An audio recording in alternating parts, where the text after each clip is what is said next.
Hi everybody, Melissa Tomon here.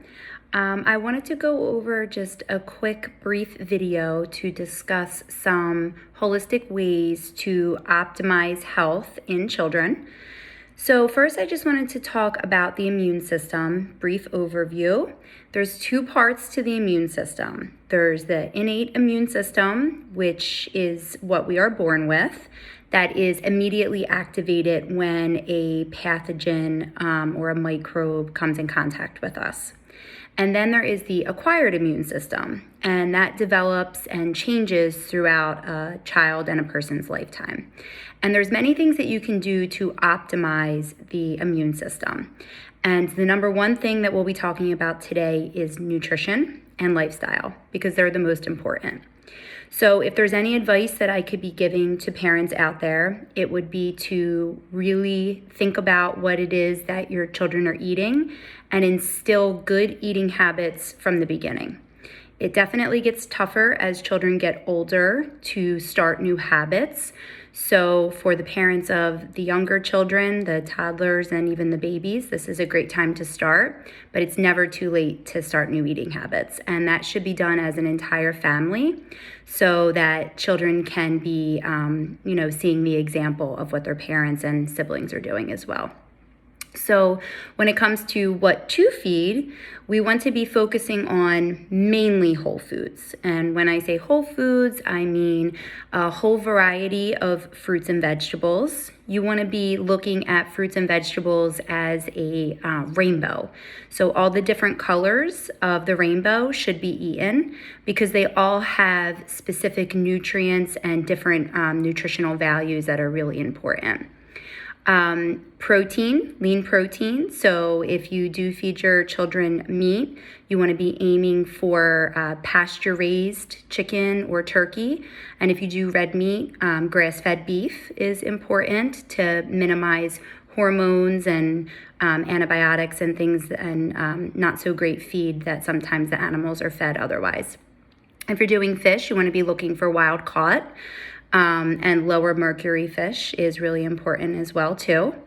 And there is definitely plant-based proteins. So if you do feed your children legumes, you can be doing legumes. They're best if they're sprouted because they're easier on the digestive tract and they give more nutritional value for that.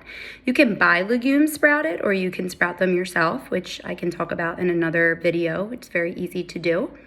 And then you want to make sure that there's plenty of healthy fats, which are extremely important for growing brains. And you can get healthy fats through avocados and coconut oil and olives and olive oil and flaxseed. Nuts and seeds also, if you can get them raw or sprouted, is best. Sometimes it's not always easy to find them, but you do the best that you can. When you are going to be giving processed foods, not that I recommend it, but real life, we can't always have whole foods 100% of the time. Make sure you're reading ingredients. So if there's tons of ingredients, it's probably not the best thing for your child or yourself to be eating. If there's ingredients that you can't pronounce, that's probably also a sign to steer clear. My rule is usually like a rule of 7. So more than 7 ingredients or more than 7 grams of sugar per serving is usually something you want to steer clear of. There's lots of families who their children have sensitivities and they want to be avoiding things like gluten or dairy because they can be contributing to inflammation and some health issues. And that's perfectly fine. Just ensure if you are doing gluten-free that you're not just subbing it out with a whole bunch of, gluten-free products that also have other junky things like cornstarch, potato starch, and other not so healthy items. So the occasional gluten-free treat here and there is fine, but try to be subbing that out for, carrots and hummus or an apple with almond butter or something of that nature. Pinterest is full of great ideas for, whole food-based treats and snacks that are relatively easy to do. And there's tons of different groups on Facebook and follow different people on Instagram that have great ideas if you're just getting started with this. So I would say they're the foods you want to be eating. The foods that you want to be avoiding: processed sugar is very highly inflammatory, definitely contributing to the obesity epidemic in children. Type 2 diabetes and fatty liver is very scarily on the rise in the pediatric population, and very much attributed to sugar and high fructose corn syrup, which is a very highly processed form of sugar that's in everything from cereals to some breads and even some over-the-counter medications.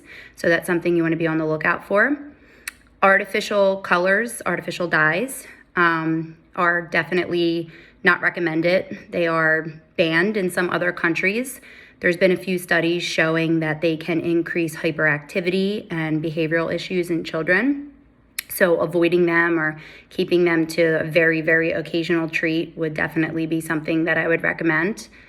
And, just really making sure that your children are getting enough water. Sometimes we forget that with kids, and they get busy during the day. So you want to make sure that they're very well hydrated. I do prefer filtered water over tap water, and that's another discussion that we can get into as well too. But making sure that they're getting enough water throughout the day is really important as well. So nutrition, sleep, very, very important. So our bodies crave consistency. It's very important to be on a regular sleep schedule. Yes, it's okay to vary from that here and there, the occasional weekend or whatever it may be, vacation. But for the most part, you should have a pretty set bedtime every night for your children with a pretty average wake-up time every day. And typically school-age children should still be getting at least 10 hours of sleep.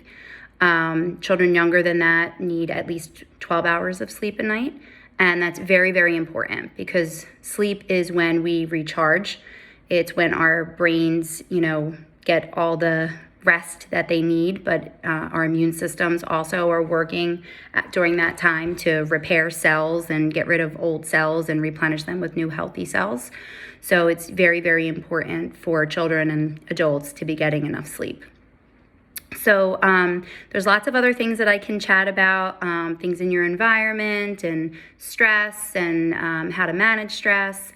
We can definitely do that in another video. I just wanted to touch on these topics right now. And hopefully, if you have any questions, you can always reach out.